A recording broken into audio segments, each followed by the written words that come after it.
Bonjour Emmanuel Guibert. Bonjour Béatrice. On est ici dans ton atelier qui est à quelques pas du parc Montsouris. Je rappelle que tu es scénariste d'Ariol, destiné aux enfants. C'est assez rare qu'un BDiste soit à la fois dans le registre adulte et enfant.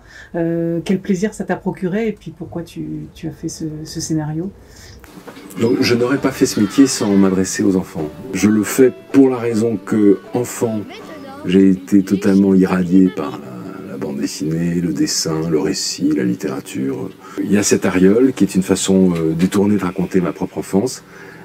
Et je collabore pour cela avec mon excellent camarade Marc Boutavant, qui est au dessin. Moi, je réalise des scénarios.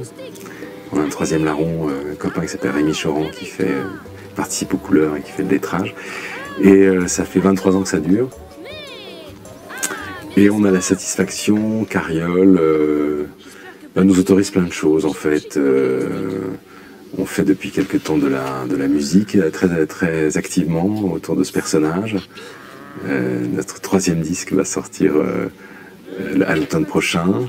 Tu as également eu le Grand Prix d'Angoulême en 2020. Tu as aussi été exposé en tant que BDiste à l'Académie des Beaux-Arts. Je crois que tu as été le seul dans ce cas-là. Oui, c'est un précédent, oui, en effet. On va commencer par parler de ton ouvrage Le Photographe, parce que c'est un ouvrage qui a fait date. Tu l'as fait avec Didier Lefebvre et Frédéric Lemercier, donc c'est une BD documentaire. Qu'est-ce que tu peux nous raconter sur cette belle aventure à trois? Donc j'ai rencontré Didier Lefebvre quand j'avais 14 ans, c'était mon voisin à Paris. Lui en avait 21 à l'époque. Et on n'a pas tout de suite été des amis très proches parce que l'écart d'âge faisait que... Mais on n'a pas tardé en fait à échanger beaucoup, à s'apprécier beaucoup. Jusqu'au jour où il m'a raconté cette mission de 1986 en Afghanistan, dans ce pays occupé à l'époque par les forces soviétiques, One More Time. Et j'ai décidé que, utilisant ses photographies, ses planches contact, je raconterais avec lui cette mission dans un livre. Enfin, nous avons décidé d'un commun accord. Et on s'est adjoint en effet les services de mon délicieux, je ne sais pas si j'ai déjà dit délicieux, je dirais souvent délicieux, copain Frédéric Lemercier, j'ai de la chance, je suis vraiment très bien entouré. Et Freddy et moi, on s'est connus aux Arts Déco quand on avait 19 ans. Il est graphiste émérite, très versé dans la typographie, qui m'a appris plein de choses et qui continue. Et donc à tous les trois, on a uni nos efforts pour raconter cette histoire. Donc Didier, qui l'a vécu, me l'a raconté, donc j'ai longuement enregistré, et je lui ai tiré les verres du nez pendant des séances homériques où on mangeait aussi comme Gargantua et où il me racontait 1000 détails. Et puis petit à petit, je me suis mis à découper, écrire tout ça et en tirer les récits qui est devenu Le Photographe. On pensait qu'on intéresserait 3 pelés, et puis on a eu de la chance, en effet.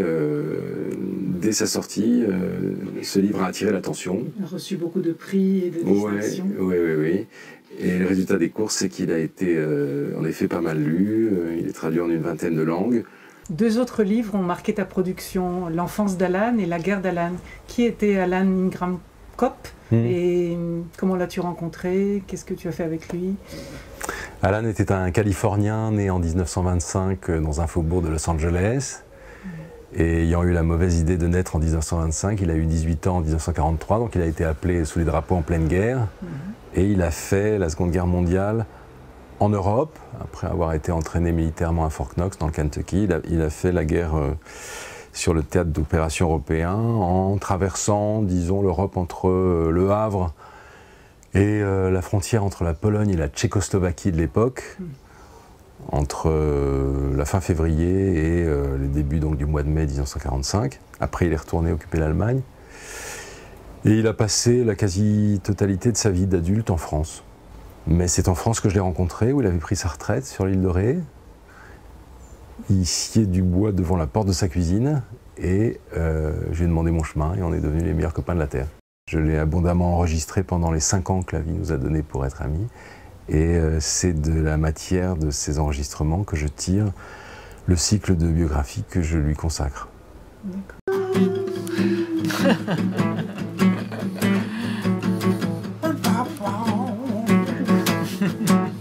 Je suis le blues, Je suis le maître chien. Je suis un peu sur le prince. Je suis le maître chien. Sortez vos cahiers. M'obligez pas à aboyer.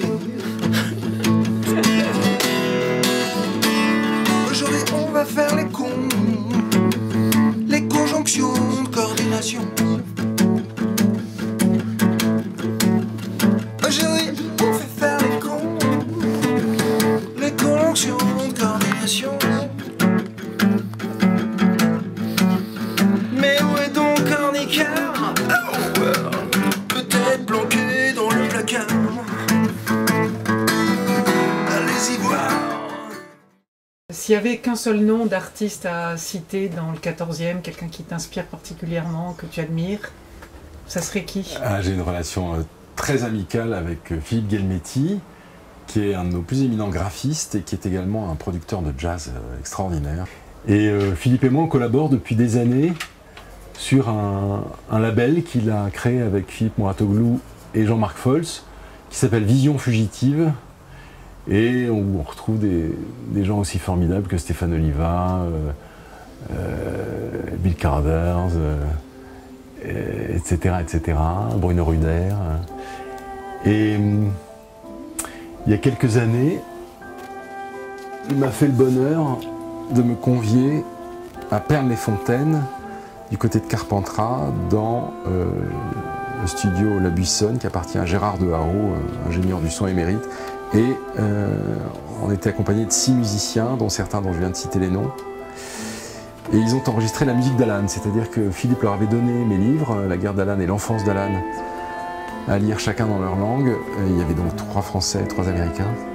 Charge à eux de composer une sorte de suite musicale autour de ces livres. Et c'est ce qu'ils ont fait.